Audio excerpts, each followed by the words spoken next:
Oke, selamat siang menjelang sore di podcast kita yang ke-14 kali ini di acara Ngebom, ngobrol enak bareng Om. God. Waduh, kemarin gak ketemu lu, padahal lu yang tunggu-tunggu tuh. Pengen ketemu sama si siapa ya, pengusaha pendingin kulkas kalau kata dia. Pokoknya kulkas berjalan nanti. Iya deh, kayak gitu. Nah, kali ini kita kedatangan lagi, men. Siapa nih? Namanya Coach Randy, tapi dia pengennya dipanggil Om Coach. Om Coach. Anjay, keren nggak? Pelatih. Timnas, bro. Ntar malam. Yoi, ntar malam. Oke.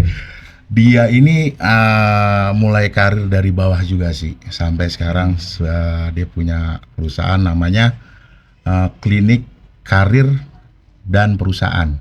Gua nggak tahu deh itu. Ada tuh ya penyembuhan karir sama penyembuhan perusahaan. Sakit-sakit berarti pada tuh ya. Berarti yang penyakit dia yang nyembuhin nih.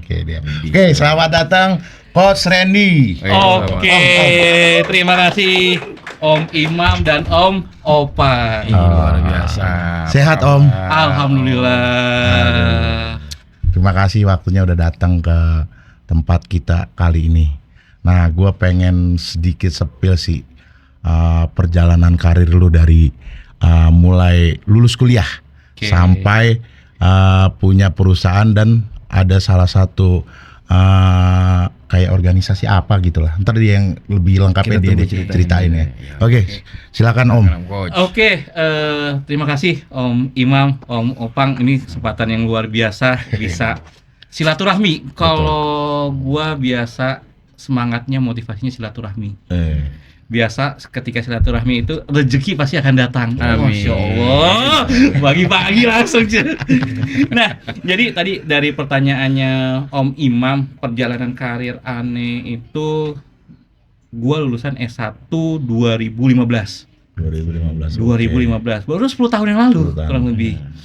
Lulus kuliah itu pertama kali kerja itu gua masuk MT. Manajemen trainee di salah satu perusahaan taksi. MT itu ngurusin semuanya. Masuk ke bagian operasional juga, masukin ke bagian HRGE juga, ke keuangan juga, ke bengkelnya juga. Jadi ngurusin hampir seluruh divisi yang ada di satu pool. Drivernya juga tuh. Ngurusin driver, ngurusin kir, ngurusin STNK, ngurusin tilang, ngurusin derek, ngurusin pengemudi, laka, macem-macem. Itu suatu pembelajaran yang luar biasa. Pertama kali lulus dari kuliah, langsung belajar tentang proses bisnis perusahaan dari A sampai Z. Jadi bagaimana mengatur kendaraan, mengatur jadwal driver, mengatur peningkatan kapasitas pengemudi, jualan mobil bekasnya. Itu pertama kali kerja. Terjun lah ya di dunia usaha. Betul. Nah, itu nggak lama, setahun. Ternyata nggak kuat. Ternyata 3 shift waktu itu. 3 shift. Malam-malam masuk jam 11, pulang jam 7 pagi, itu meriang terus. Itu meriang. Akhirnya pindahlah ke salah satu media. Satu media di bagian tele. Marketing. Betul, salah satu itu sebagai supervisor atau team leader di salah satu perusahaan, megang TV kabel dulu. TV kabel itu lagi zaman-zamannya, lagi hype-nya, lagi banyak-banyaknya, megang sebagai team leader sales, telesales, sebagai koordinatornya juga. Nggak lama dari situ keluar lagi, masuk ke bisnis atau perusahaan yang memang fokus ke microfinance. Microfinance, dia itu kredit gitu. ngasih pembiayaan ke ibu-ibu. Ibu-ibu di daerah. Ibu-ibu di daerah yang dia pembiayaannya itu harus berkelompok. Jadi tanggung renteng bahasanya. Apa namanya, koperasi apa namanya? Kayak ibu-ibu RT lah tuh ya. Nah, biasanya majelis taklim, kearisan dan lain-lain. Jadi kita pembiayaan ke sana. Jadi tugas saya waktu itu adalah bagian branch expansion. Ngebuka cabang-cabang baru, nyebutnya di situ poin di kecamatan mana. Nah, setelah berpikir itu sempat stop di tahun 2017 18 Hmm, sebagai seorang karyawan. Oke. 2019 memberanikan diri untuk memulai usaha. Usaha saat itu Palu Gada. Apa lu mau gua ada. Oke. Nama brandnya Eh, Rumah Jasa. Oh iya. Jadi semua jasa itu ada.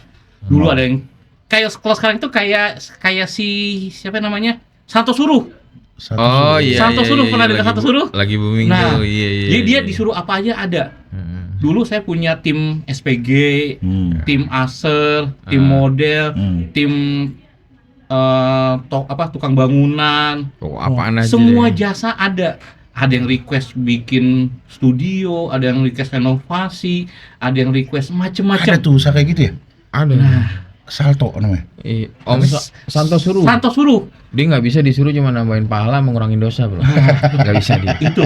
Kalau bisa Anda juga mau itu. Wah, Itu doang dia nggak bisa. Iya. Kemarin gue udah telepon dia. Cleaning service juga udah dikerjain sama dia. Dihajar sama dia. nangkep biawak dia pernah. Hah? Iya. Nangkep biawak. Nangkep apalagi di platform orang bisa. Oh, dia pesaingnya damkar Damkar. sama Panji. Damkar. nih. Panji Dia sama versi damkar. swastanya. Versi swastanya Bisa. dia. Keren Betul, lu. betul. Bentar lagi nggak punya kerjaan nih Panji. Om Panji, hati-hati lu.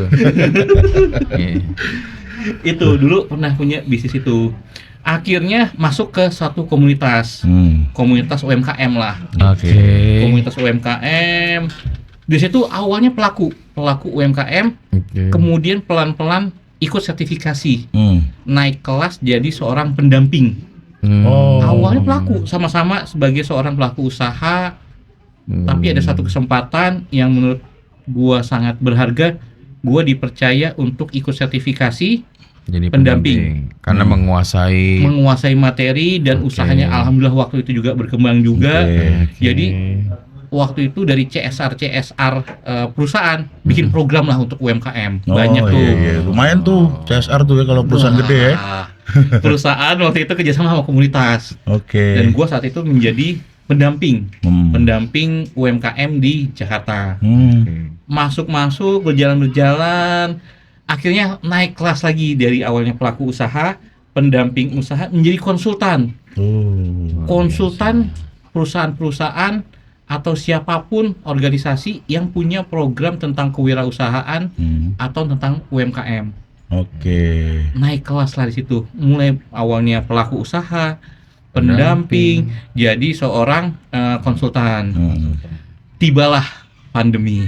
Iya. Tibalah pandemi yang semua orang pasti sudah ada titik baliknya di situ. Nah, saat pandemi itu alhamdulillah ada satu lembaga pendidikan namanya Kampus Bisnis Umar Usman. Oke. Dia itu kerjasama sama salah satu CSR juga, Heeh. nyari konsultan. Saya lagi nyari konsultan nih, kita lagi kerjasama sama salah satu CSR besar, Oke.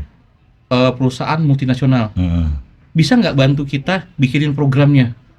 Oh, itu titik balik berikutnya. Di situ awalnya hanya menjadi staff untuk program tersebut, Lu yang ngebikin itu ya ngebikin proposalnya. perencanaannya dan lain-lainnya, pelaksanaannya juga. Akhirnya lembaga kampus tersebut senang, puas, mitra CSR puas, minta namanya roadmap 5 tahun. Wih. Project tuh. 5 tahun. Berarti 2020 sampai dengan tahun 2024 kemarin. Oke. 5 tahun bikin program CSR dengan satu brand yang sama. Apa tuh? Boleh nyebut ya? Tinggal titik. Di situ bikin program namanya Damping UMKM. Damping itu diambil dari kata mendampingi UMKM. Iya. Itu dapat dari Danone Indonesia. Dari Danone. CSR gede, Bro. Fast moving customer growth perusahaan-perusahaan itu. Benar. Programnya banyak banget di situ. Nah, Pendampingan bisnis, pelatihan tematik, inkubator bisnis, akses dan layanan usaha, bahkan bikin minimarketnya juga. Minimarket namanya Damping Mart. Sampai benar-benar menjual tuh ya. Betul, jadi kita nggak hanya mendampingi, jadi kita mengkurasi juga Sampai mau fasilitasi. fasilitasi sampai penjualannya. Anjay, gila tuh ya. Itu bagi gua alhamdulillah banget dipercaya sampai segitunya. Heeh. Itu kalau dinilai investasinya si perusahaan tersebut udah MM-an sekian lah itu. Luar biasa. Nah tuh Om, perjalanannya Om Coach nih mulai dari pertama jadi apa tadi? MT. Mulai MT, lalu di- jadi leader, kemudian keluar jadi pelaku UMKM, kemudian pendamping, konsultan. Menurut Om tuh lompatan yang paling luar biasa dari proses itu sampai dengan Om mendampingi jadi CSR tadi tuh, apa sih yang paling berkesan di mana tuh proses itu? Pada saat lompatan benar-benar yang Om merasa wah luar biasa nih gua. Prosesnya itu adalah saat gua juga punya mentor. Oh, Seorang mentor pasti juga punya master mentor. betul. Oke. Guru lah ya. Guru. Iya.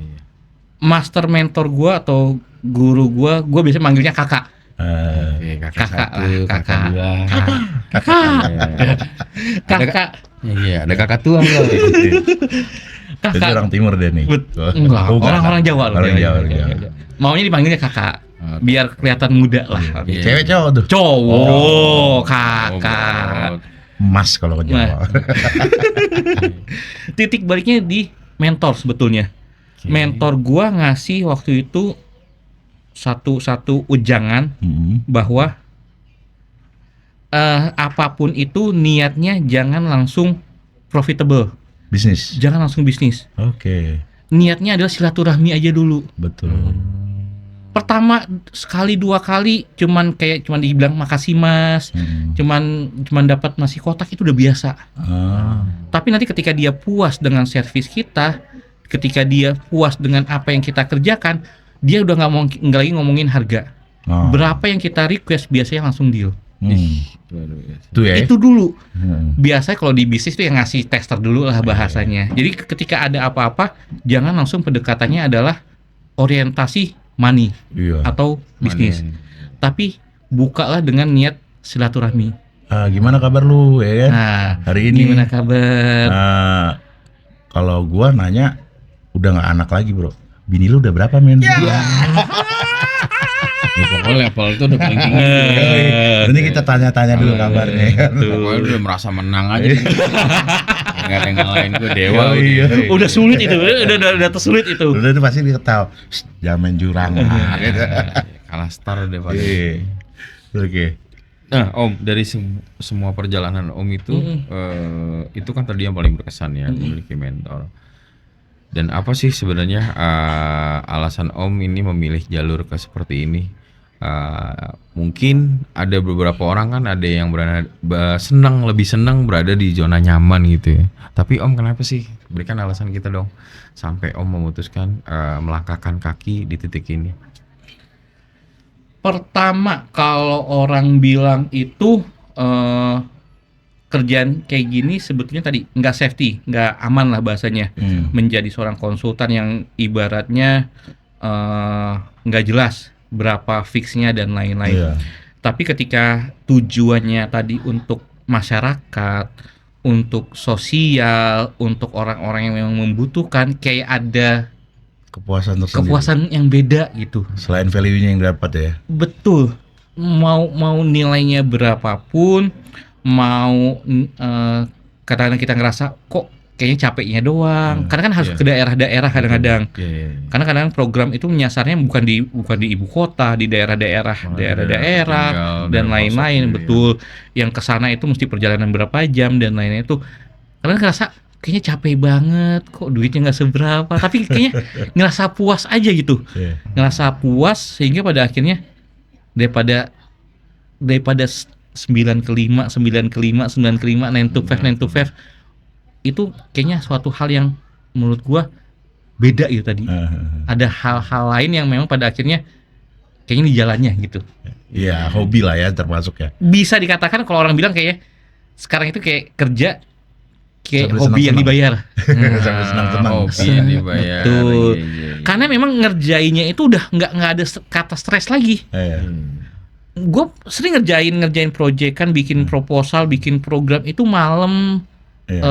Dulu pas lagi bulan Ramadan abis taraweh sampai sahur itu ngerjain proposal. Heeh. Tapi rasanya enak aja, enjoy aja.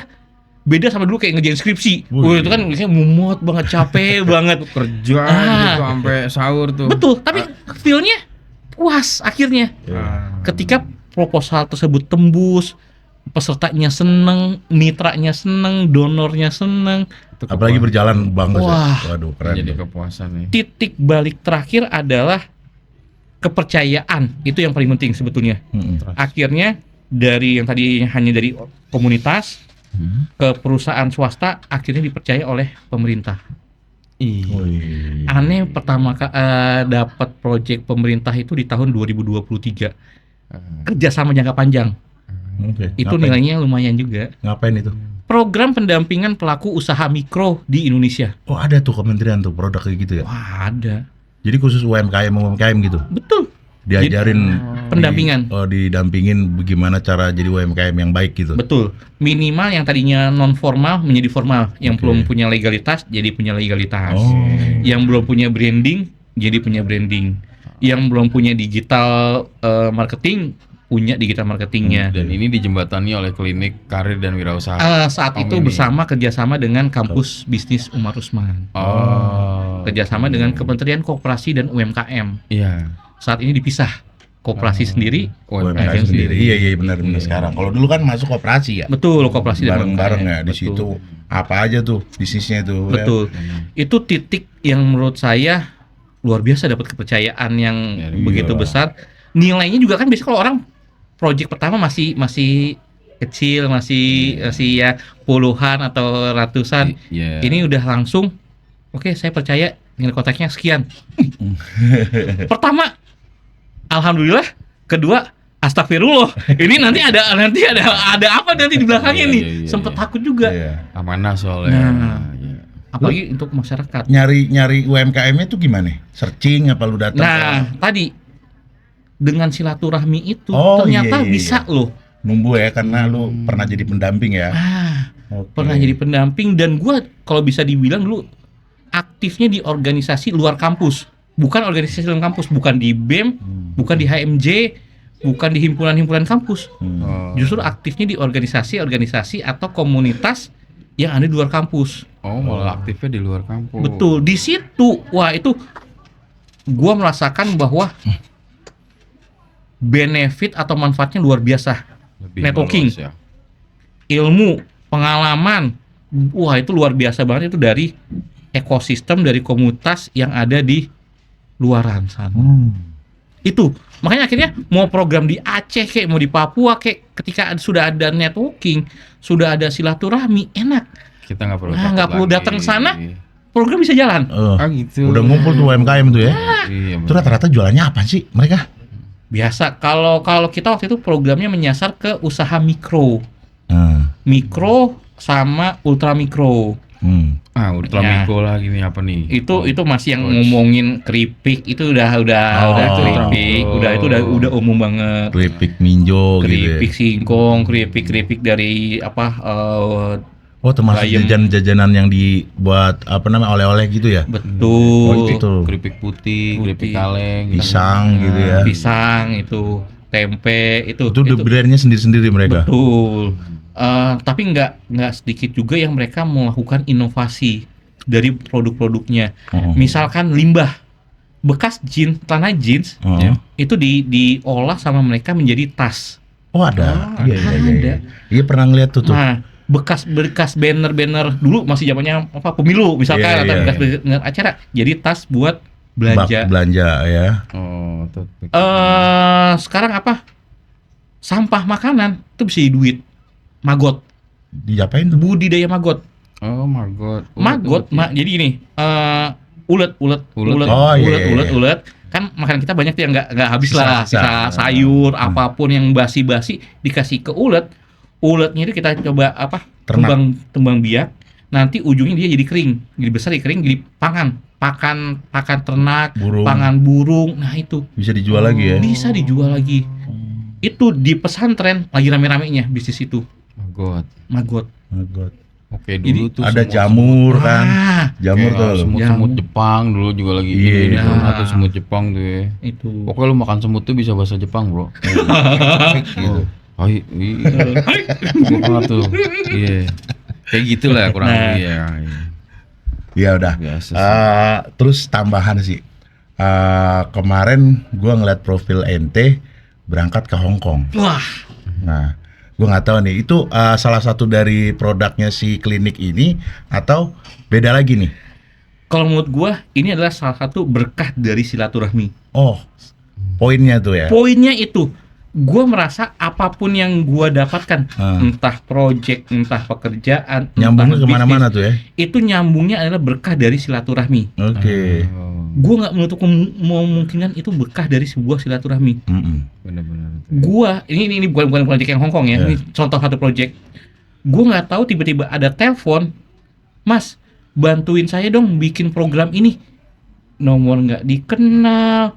Ternyata kita dulu pernah satu event di 2 tahun yang lalu. Tuh. Jadi 2 tahun yang lalu kita sempat satu event, sempat ngobrol-ngobrol. Gue cerita gue jadi konsultan, gue jadi ini. Dia dapat project, dia nyari konsultan. Kok ada di kontak dia namanya Randy konsultan wirausaha. Gua ditelepon. Gua aja udah nggak nyimpen nomornya dia, dan gua udah lupa 2 tahun lalu. Dan berkah silaturahmi, ini gua nggak tahu Baru tuh. pertama kali ketemu juga Pertama di kali situ. ketemu juga. Wah, ini berkah dari silaturahmi. Dan Hong Kong pun, yang project di Hong Kong pun itu berkah silaturahmi. Jadi saat ini gue lagi juga membersamai salah satu organisasi, salah satu NGO, Yayasan Dompet Duafa. Oke. Gue lagi Besar itu. Dompet duafa. megang salah satu lembaga sertifikasi profesi ngomongin tentang SDM, sumber daya manusia. Salah satu mitra kita sedang punya kerjasama sama Dompet Duafa di Hong Kong dan juga salah satu bank BNI remittance yang ada di Hong Kong. Oh, ada BNI di sana ya? Betul. Jadi Hong Kong itu ternyata pekerja migran kita besar banget. Ada berapa? Angka terakhir 170.000. Wow. 170.000 pekerja migran Indonesia yang ada di Hong Kong. Nah, gua alhamdulillah dipercaya untuk membuat program. Program apa tuh? Program bagaimana para pekerja migran itu nanti ketika kembali ke Indonesia, mereka nggak bingung mau ngapain.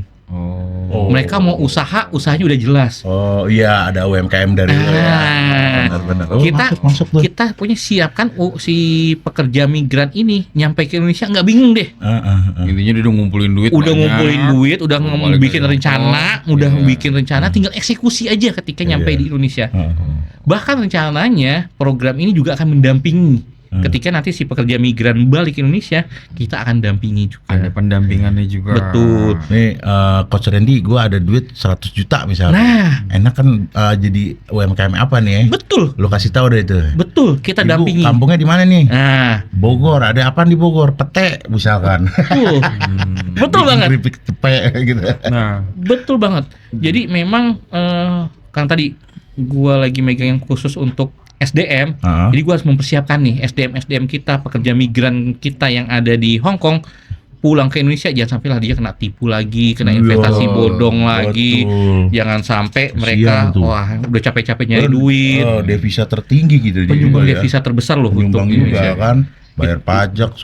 Dulu tuh bro, kalau gue inget ya, kalau lu pernah ngeliat berita tuh TKI lah kita ngomong, TKI datang pulang nih, bawa duit, Indonesia. bawa gajinya, masuk ke bandara udah kena hipnotis, sampai kampungnya udah gak megang duit. Nah kalau kayak gitu dari Dompet Duafa tuh didampingi juga nanti.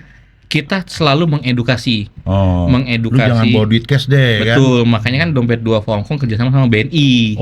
Supaya tadi mensaving apa yang sudah didapatkan oleh para TKI lah sekarang ngomongnya pekerja migran. Oke. Pekerja migran itu PMI. supaya PMI apa yang mereka sudah kumpulkan jangan sampai hilang gitu aja, nggak bersisa ataupun kena hipnotis, kena investasi bodong Sering. dan lain-lain. Dan itu cerita-ceritanya banyak sekali Iya, dari mereka. sedih-sedih tuh. Mereka juga ya tadi ada latar belakang keluarganya juga Ya. macam-macam, kondisi di kampungnya juga macam-macam. Tapi banyak juga yang sukses sih. Wah, gajinya gede. Gaji di Hongkongnya gede. Lu mau jadi PMI ya? Ada cerita dari peserta nih. Iya, Dia kemarin. udah 20 tahun lah di Hongkong. Buset. Di kampungnya udah punya rumah 3. Ih, Anaknya udah pada sukses.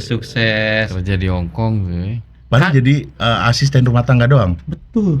Asisten rumah tangga atau mendampingi orang tua Oh, atau kayak baby sister lansia. lah gitu ya. Oh, Apa iya. namanya istilahnya ya? Baby sister itu? Baby sister ya? Ya Kalau itulah. di sini baby sister. Home care ya. Hmm. Kayak gitu-gitu. Karena gajinya gede di sana. UMR-nya kalau dirupiahin itu nyampe 12 juta lah. Itu 15 juta UMR-nya. wah, 12 sampai 15 juta. Iya. Dan ketat loh pemerintahannya ketika ada pemberi kerja yang membayar upah di bawah Ah, bisa penjarain. dipenjarain. Oh, bisa dipidanakan. Jadi udah dipastikan tuh makmur semua tuh yang kerja di sana tuh. Tapi yang resmi. Ya. Kalau yang ilegal kan Berbicara tadi kan Om tadi tuh bilang tuh ya, kayak tadi Om Imam tanya jangan sampai uang ini kerampok saat dia pulang. Terus tadi dari Om Coach bilang ada pendampingan. Yang menjadi momok ini kan dia sudah nih bisa ber-UMKM. Yang jadi momok ini kan mempertahankan nih. Dia sudah punya usahanya, Om sudah dampingi sampai dia benar-benar melaksanakan usaha itu. Ada satu lagi PR-nya. Gimana sih cara mempertahankannya itu? Nah, itu apakah itu juga ada pelayanannya, pendampingan sampai benar-benar ini sustain, jangka panjang atau seperti apa? ya cuman musiman doang gitu. Betul. Kadang kan ada yang cuman ikut franchise. Oh. Ini begini, nggak nyampe setahun hilang usahanya, modalnya habis kayak gitu-gitu. Nah, dari tim Om Dompet Coach duafa. nih mendampingi itu juga nggak sih? Jadi gini, setiap program, setiap instansi pasti punya keterbatasan, Jangka waktu lah ya. punya limit time, Ya. punya kapan dia waktunya untuk exit lah bahasanya. Betul. Biasanya adalah ketika kita sudah mau exit dari program atau sudah mau selesai programnya, kita carikan mitra lainnya lagi.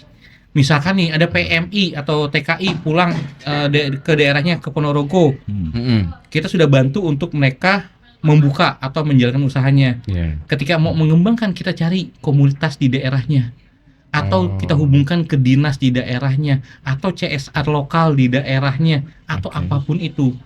Karena kalau kita mau A sampai Z sendiri itu capek sendiri. Pertama itu, kedua keterbatasan waktu, keterbatasan biaya, tenaga dan lain-lain.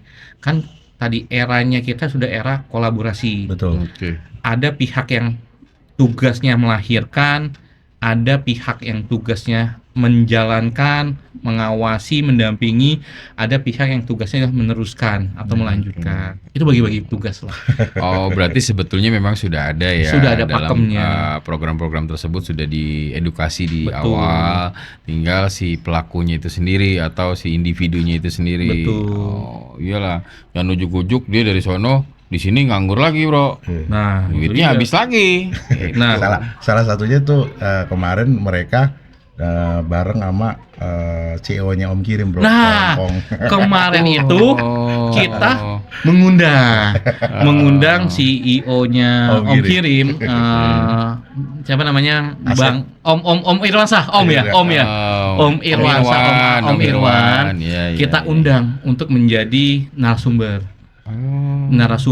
Oh. Kita fasilitasi, kita berangkatkan beliau ke Hong Kong. Eh, Ke Hong Kong secara langsung. Supaya apa? Supaya tadi engagement-nya kebangun. Karena kalau online nggak kebangun, betul. engagement-nya nggak kenal. Oh. Jadi kita tadi niatnya adalah silaturahmi dulu dengan para peserta, dengan para stakeholder yang ada di Hong Kong. Karena kalau kita ngomongin peluang gede banget. Iya. Betul. Peluang bisnis, peluang kerjasama itu gede banget. Tadi angkanya 170.000 pekerja migran. Kalau satu orang mau ngirim, ya kan? Oh, iya. bener. 1%-nya aja deh. 1% berarti kan 1.700 orang. 1.700 orang. Kirim. Kali Ngirim. Oleh. 3 kilo. Nah, Ih, Wah, luar coba biasa. itu berarti Nah. produknya Om Kirim bisa dipakai juga sama UMKM bro. nah, jadi bisa juga nih nanti misalkan kerjasama sama Dompet Duafa. Jadi gitu. misalkan Dompet Duafa menjadi point centernya. Betul. Point centernya di Hong Kong. Iya. Misalkan jadi Dompet Duafa Express atau seperti apalah jadi kerjasama sama Betul. Om Kirim. Bisa jadiin cabang kita juga di sana. Nah, luar Om biasa, Kirim ya. ekspansi ke Hong Kong. Dompet Duafa sendiri tuh ada beberapa pegangan sih Cabang. negara. Kalau di total dia ada 26 di Indonesia, 26 provinsi. Di luar negeri ada 5. Hong Kong, Arab, Korea, Amerika Serikat, satu lagi Australia kalau nggak salah. Wih, luar biasa. Itu khusus PMI semua tuh. Itu kita ngomongin tentang PMI semua. Pelajarnya juga kan ada kan? Ada. Ikut itu juga. termasuk pelajar juga Termasuk di juga. sana. Jadi memang pada akhirnya kita yang ngerangkul masyarakat Semua, Indonesia oke, yang ada yang di, di luar negeri. di 5 negara itu, Hong Kong, Korea, Amerika, Arab, sama Australia. Itu udah dipegang sama Dompet Duafa untuk Betul. pendampingan ya. Betul. Lu- Karena lu- memang penyumbang devisa lah baik lagi. Iya, harus dirawat itu men. Jangan bisa tuh. capek-capek. Kita benar-benar jadi bisa go internasional tuh, Bro. 5 negara. Gila. Luar biasa. Kita cuma ngebantu aja sih. Iya iyalah. Rata-rata memang ngirimnya adalah fashion khas di negaranya, atau makanan yang lagi unik, yang lagi Iya. hits di Hong Kong misalkan apa, baju yang lagi hits di Hong Kong. Bisa juga tuh Atau lagi- TKI-nya.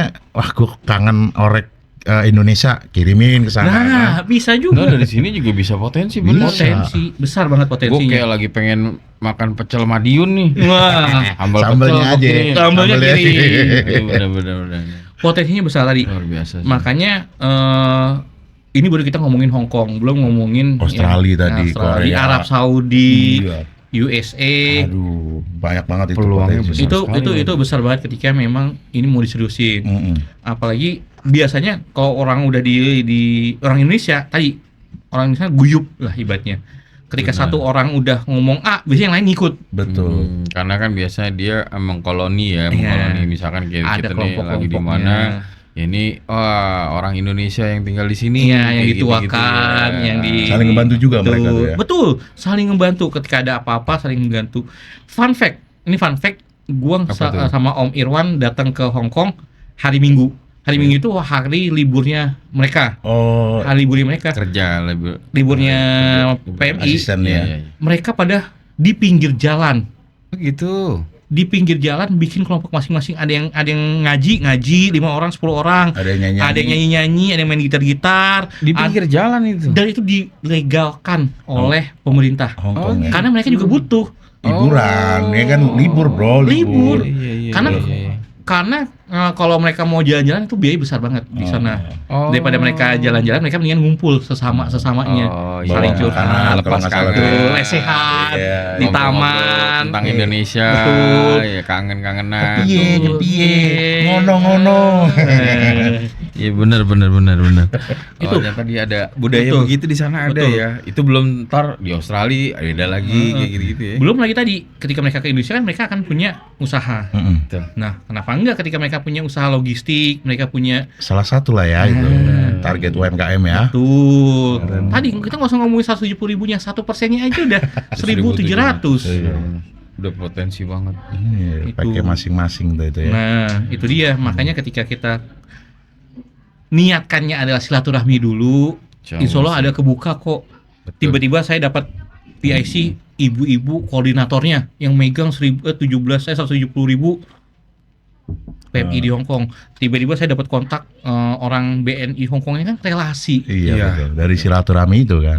Nah, itu dia. Coach, gue pengen tahu sepil sedikit untuk jadi UMKM sukses itu apa sih yang harus disiapin dan idenya tuh seperti apa sih? Kalau kan sering nih ngedamping UMKM nih kan.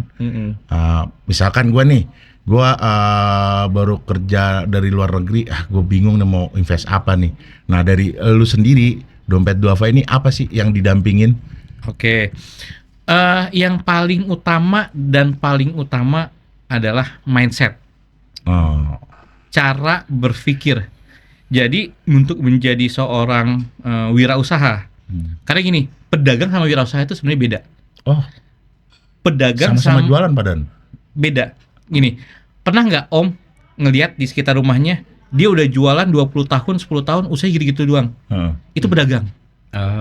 Tapi yang ketika setahun kecil, lama-lama punya karyawan, lama-lama punya ruko, lama-lama punya ini, itulah seorang wirausaha. Itu bedanya ya. Itu dulu, dari situ dulu kita menjelaskan bahwa menjadi pedagang sama menjadi wirausaha itu berbeda. Beda. Dan itu nggak ada yang bagus, nggak ada yang jelek. Gue bilang nggak ada yang bagus, nggak apa-apa. Mau jadi pedagang boleh, mau jadi wirausaha boleh. Bagus. Tapi alangkah baiknya menjadi seorang wirausaha. Karena menjadi seorang wirausaha, dia nggak hanya mikirin diri dia sendiri, tapi dia buka lapangan pekerjaan, dia punya sistem, dia punya SOP, ekosistem dan lain-lain. Itu kadang-kadang kebalik-balik. Ketika gua tanya, siapa yang di sini udah menjadi wirausaha, angkat tangan semua. Tapi pas gua jelasin perbedaan pedagang sama wirausaha, turun semua. Gitu. Karena rata-rata masih berpikirnya dia masih- punya karena- gerobak nih di rumah dagang bakso. Dia berpikir gue wirausaha, sebagai padahal wirausaha. pedagang.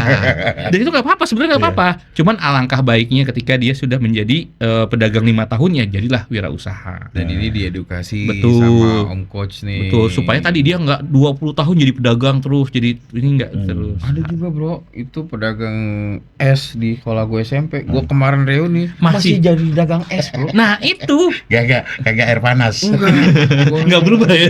Ternyata gue baru tahu dia bukan wirausaha, pedagang.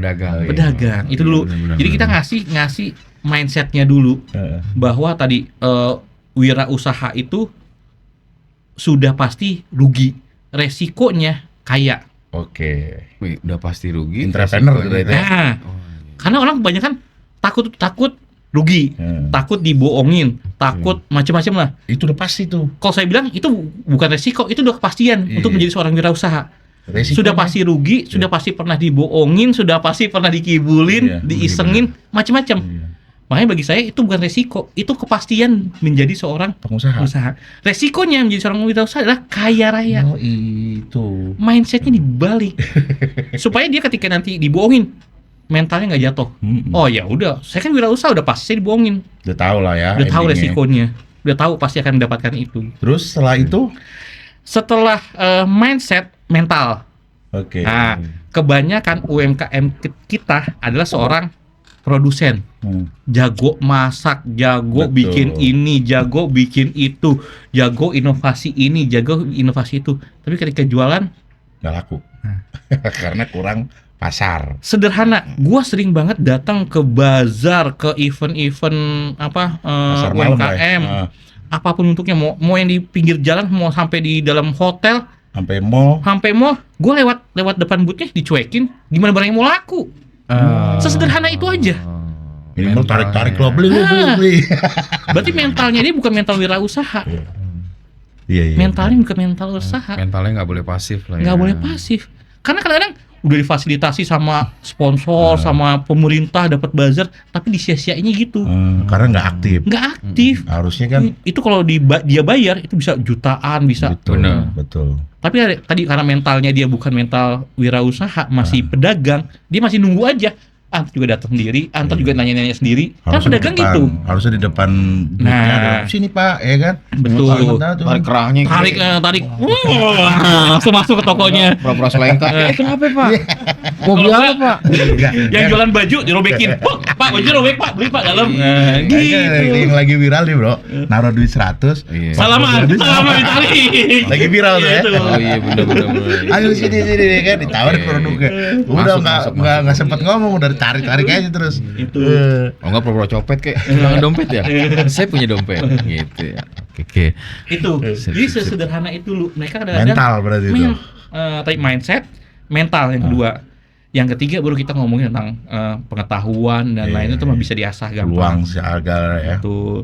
Sama terakhir yang tadi paling penting adalah UMKM itu keseringan di dapur mulu. Sehingga dia tidak punya ekosistem. Coba perhatikan, bedain sama CEO besar. Kerjanya ngapain? Ke acara ini, meeting sama ini, meeting sama itu, datang ke acara ini, makan malam sama itu, membangun relasi. Iya, networking gitu ya. CEO justru bagi gua kadang-kadang gua menilai, mohon maaf ya kalau memang masih ada yang seperti ini ya. CEO di kantor itu berarti ada yang nggak beres. Karena kurang. Seharusnya CEO itu adalah membangun jaringan, Relasi, ya. membangun relasi. Ketika yang ngurusin dalam adalah manajer-manajernya. Buat Iya. apa ada manajer kalau CEO masih ngurusin teknis, masih Iya. ngurusin sistem, masih ngurusin lain-lain. Berarti itu belum jalan tuh usahanya. Wah, itu masih perlu datang ke klinik karir dan wirausaha. Iya. Berarti harus di coaching lagi ya maintain Betul, ya. karena tadi CEO itu harusnya datang ke asosiasi, Betul. datang ke masyarakat, Acara, ya kan? cari tahu kebutuhannya apa, Ah. cari tahu feedback tentang produknya dia apa. Itu tugas CEO. Jadi di kantor itu hanya awal tahun sama akhir tahun harusnya bikin perencanaan setahun ke Target, depan sama ah. evaluasi tahun kemarin. Coba. Itu tugasnya CEO. Harian ada manajer buat apa? Betul. Punya manajer. Lu bro, jangan di kantor mulu. Iya, Ya, benar. di kantor mulu. Nanti bisa lah itu lah. Oh, Itu. mau belajar boleh. Boleh. Nanti kita habis gini kita belajar Om Coach ya. Siap. Nah, buat kalian nih para pemuda, calon-calon wirausaha atau para PMI yang lagi nonton kita saat ini, kalau kalian mau menjadi wirausaha harus punya 3. Pertama adalah 4 tadi. 4 jadinya. Mindset, kemudian mental, mental, pengetahuan, sama pengetahuan dan tentang juga ekosistem. ekosistem. relasi. Ada 4 tuh ya. Jadi mindset kalian ini harus dibangun tuh benar-benar. Jadi kalian itu jangan jadi pedagang dan lain-lain. Lalu Pedagang itu boleh, gue bilang tadi. Jadi pedagang boleh, tapi jangan selamanya menjadi pedagang. takutnya nanti di Berkembang viral lah nih. tuh. Jadi toko saya ini nggak iya. mau jadi pedagang, nanti pedagang demo semua ke saya. Jadi pedagang itu kalian harus Boleh. punya mindset menjadi pedagang yang berkembang, kemudian mentality yang menjadi wirausaha, lalu tadi pengetahuan dan juga membangun ekosistem. Nah, itu 4 modal kalian. Jadi jangan diem-diem di rumah doang. Iya, Jangan di dapur doang. mentang-mentang dapat duit, gua mesti ada duit ini kan. Nah, bagi itu kalian mah PMI berkembang. yang baru datang ke Indonesia, jangan ke Indonesia lagi. Kemana lagi lah dulu, baru pulang ke rumah. Bangun dulu ekosistemnya. Jangan ke Indonesia. Habis sama aja. Oh iya, maksudnya membangun ekosistem. Minimal Tujuannya. ngebangun tempat lahir lah. Nah, yang Apa? pertama, maksudnya jangan di rumah, temui nih Om Coach. Mau kemana nih Om Coach saya pertamanya gitu ya. Nah, satu lagi coach, gue pengen dengar kata-kata untuk calon UMKM, gue tambahin ya, calon pengusaha atau anak-anak muda nih atau Gen Z lah saat ini yang bingung mau ngapain segala macam. Gue pengen kata-kata dari coach nih yang ngebangun mereka semua sadar lah minimal. Oke. Menjadi seorang wirausaha, UMKM, pedagang atau apapun itu sebutannya, itu adalah suatu pekerjaan yang mulia. Ya, Pertama itu, karena niat kita pasti untuk mendapatkan penghasilan. betul. Minimal untuk diri kita. Ketika diri kita mendapat penghasilan, minimal kita nggak ngerepotin orang lain. Betul, Nggak sekitar lah. ngerepotin keluarga kita, nggak ngerepotin orang tua kita, nggak minjem online, nggak macem-macem lah. Intinya gitu. Pinjol. Menjadi seorang pedagang, menjadi seorang wirausaha itu sudah Itu baik. itu sudah niat baik pertama. Oke. Niat baik. Kedua, semua yang ada di dunia wirausaha itu semua orang pasti pernah mengalami yang sama Iya, tanpa sadar. tanpa sadar. Tinggal kadang-kadang Asal tingkatannya, aja. Heeh. besarannya, sama penerimaannya kadang-kadang. Oke. Kita terlalu bahasa anak sekarang apa? Overthinking. Iya. Gue kena tipu nih. Hmm. Kena tipunya 50.000, tapi udah pusing banget kayaknya. 2 minggu. 2 minggu nggak keluar masuk angin, nggak keluar kamar. Iya. Padahal masih ada banyak pelaku usaha atau pengusaha yang udah ditipu sampai ratusan juta atau Miliaran. miliaran, tapi mereka masih mau untuk Usaha. berjuang. Apalagi. Nah itu kadang-kadang justru malah di penerimaan diri kitanya yang bermasalah. Jadi kitanya kadang-kadang yang perlu diperbaiki. Kadang-kadang bisnisnya bagus, produknya bagus, ownernya Nggak bagus.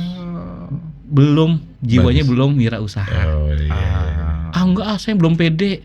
Saya kayaknya masih percaya dirinya segini aja. Saya nggak mau punya toko dulu, saya nggak mau punya ini dulu. Berarti tadi 4 poin itu harus ada yang lebih peka tuh. Betul. Kurangnya di mana tuh ya? Betul. Terus. Sama yang terakhir sebetulnya lah menjadi seorang wirausaha di Indonesia itu ekosistem besar banget. Banyak pihak yang mendukung. Peluang ya. Peluangnya besar banget karena daya belinya masyarakat yang sangat tinggi juga di Indonesia.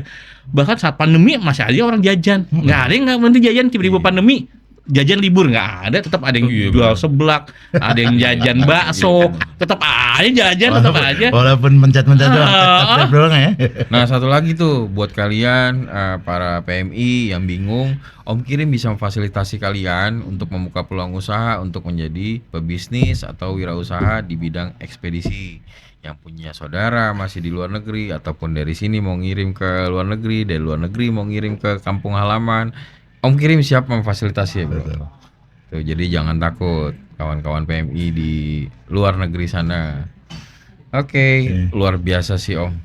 Obrolannya seru. Om, tapi nanti kita habis ini kita ngobrol lagi Om. Siap. Ini banyak nih peluang usaha nih Om. Siap. Cuman bingung 4 poin tadi Om. Yang mana nih yang kurang peka? Oke, thank you banyak sih Om atas waktunya dan kesempatannya. Kita nanti ngobrol-ngobrol lagi, terutama temen gue nih Om yang satu ini. Oh, dia banyak banget idenya. Cuman kayaknya 4-nya nggak ada nih. Idenya banyak, 4-nya nggak ada. Nggak ada ya? Apa Iya. tuh? Gimana yang tadi? Mindset, mental, ekosistem, sama relasi tuh, sama pengetahuan. Nah, Itu. ini temen gue. Oke, buat kalian para pencinta channel kita, jangan lupa komen, like, dan subscribe podcast kita di Ngebom. Ngobrol enak bareng Om.